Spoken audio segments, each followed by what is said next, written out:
My name is Greg Hoffman. I taught at some great music universities in London. I taught bass, music theory, and performance. And I want to talk about 3 things that beginner students might get wrong and how teachers can help them. The first thing is that your practice plan might be wrong.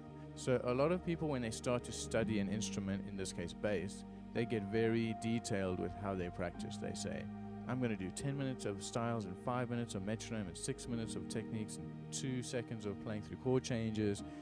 And they end up with this huge practice plan that's 9 hours long, that's very specific.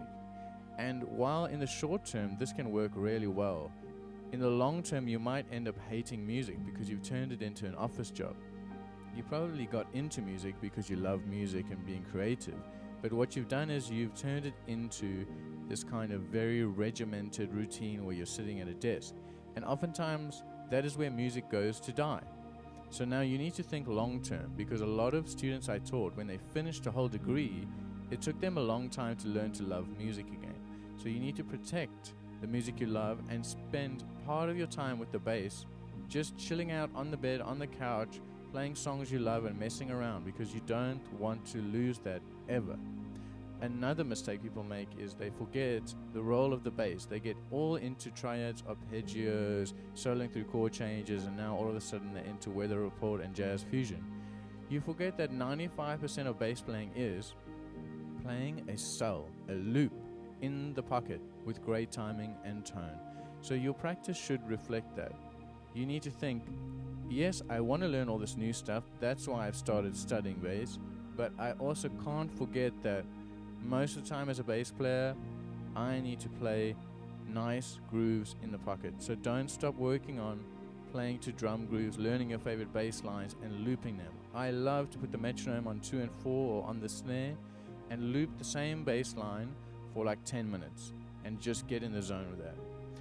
Lastly, you're doing what everyone else is doing. So everyone is getting modes, scales, arpeggios, and everyone starts to learn them ascending and descending because that's how they appear in textbooks and that's how teachers teach them.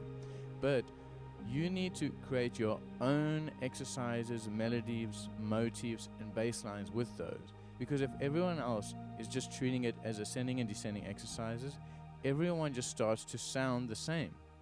So that's why I created this bass fundamentals course and my bass teaching pack, because I just love teaching ways to get away from ascending and descending the same scale from the same root.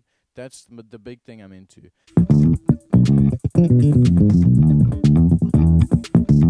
So I've created a whole course which gets you to that, pentatonics off of chord tones, modes from other notes, not just always the root, triads from other notes, spread triads, changing the voicing. Everything that I teach is to get away from what everyone else is doing and starting to show you how you can think like that. So if that sounds interesting to you as a student or a teacher, I've got this bass teacher starter pack that has everything I teach. It also has sight reading, styles for beginners, techniques for beginners. If you're someone who wants to teach, it's like having a full syllabus to just start teaching straight away. If you're a student, there's sight reading, there's my whole fundamentals course, there's 11 theory worksheets, there's a lot of stuff in there. So I'm going to put that in the comments, and if you have any questions, just DM me on Instagram.com/celebritypedals.